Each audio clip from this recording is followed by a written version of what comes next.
Welcome to the final episode of our podcast.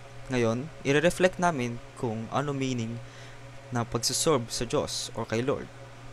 Si John, may John, may gusto ka bang i-share sa amin, sa mga audience? Ang paglilingkod sa Panginoon ay hindi palaging nangangahulugan ng paggawa ng malalaking bagay. Minsan ito ay pagtulong sa bahay, pag-aliw sa isang kaibigan o simpleng pagiging tapat. Ang bawat mabuting gawa na ginagawa ng may pagmamahal ay paglilingkod sa Diyos. Mahusay na pananaw, Mr. Bamba. Magamat ang pagmamahal sa Diyos ay hindi palaging malaking bagay at minsan ito ay malilit na bagay sa bagamat sa pagtutulong sa magulang natin, pagpapakain ng pusa, paghuhugas ng plato. Sa paggawa ng mga ganitong simpleng bagay, pinapakita mo rin na gaano mo kamahal ang Diyos. Andre Padiwan, ano sa tingin mo ang iyong pananaw? Lingkod ako sa Panginoon sa pamamagitan ng pagiging bahagi ng aming koro ng simbahan. So, ang pag-aawit para sa Kanya ay pumupuno sa aking puso ng kagalakan at tumutulong sa iba na madama ang Kanyang presensya sa pamamagitan ng musika. Alam mo, napakaganda ng paglilingkod sa Panginoon sa pamamagitan ng musika. Kapag kumakanta ka sa koro, hindi lang basta tinig ng inaalay mo, puso mo rin. Sa bawat himig at bawat salitang iyong inaawit, may pagkakataon kang ipadama sa mga tao ang presensya ng Diyos. Minsan hindi mo kailangan magsalita habang pangaral.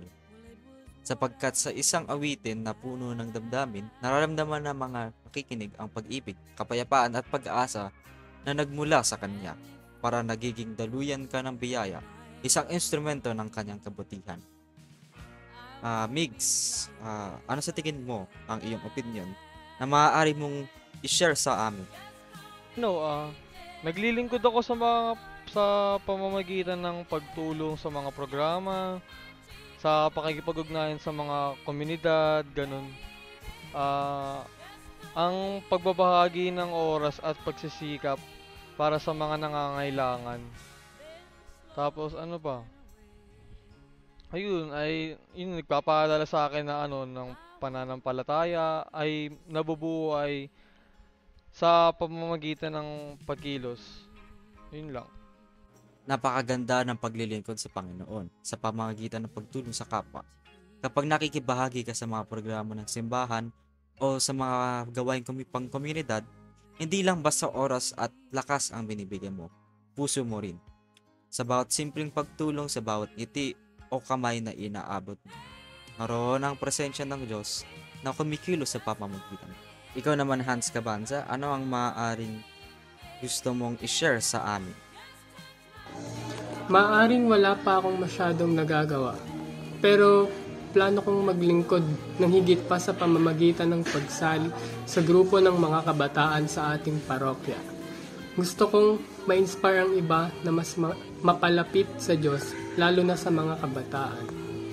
Napakaganda ng hangarin mo na maglingkod pa ng higit sa pamamagitan ng pagsali sa grupo ng mga kabataan sa parokya.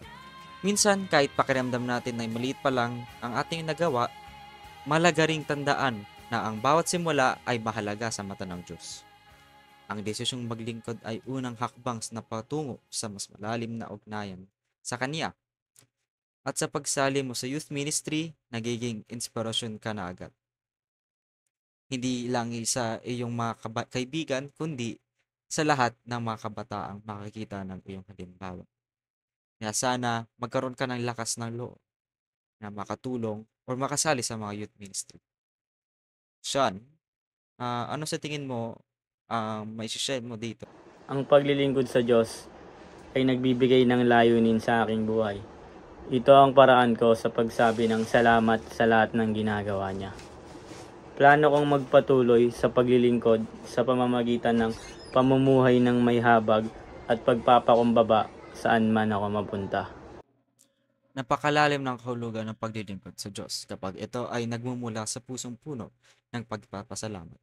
Pag sinasabi mong paglilingkod ay paraan mong pagsasabi ng salamat sa Kanya, pinapakita mo na nauunawaan mo kung gaano kabuti ang Diyos sa iyong buhay. That's wonderful, everyone. Ang paglilingkod sa Panginoon ay napapanatili. That's wonderful, everyone.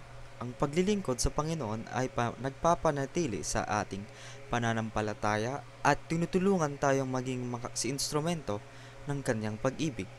Tandaan, tayong lahat ay mga anak ng Diyos.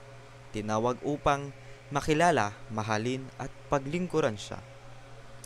Doon lamang po nagtatapos ang 3-part podcast. I hope na may natutunan kayo and stay safe everyone. Goodbye.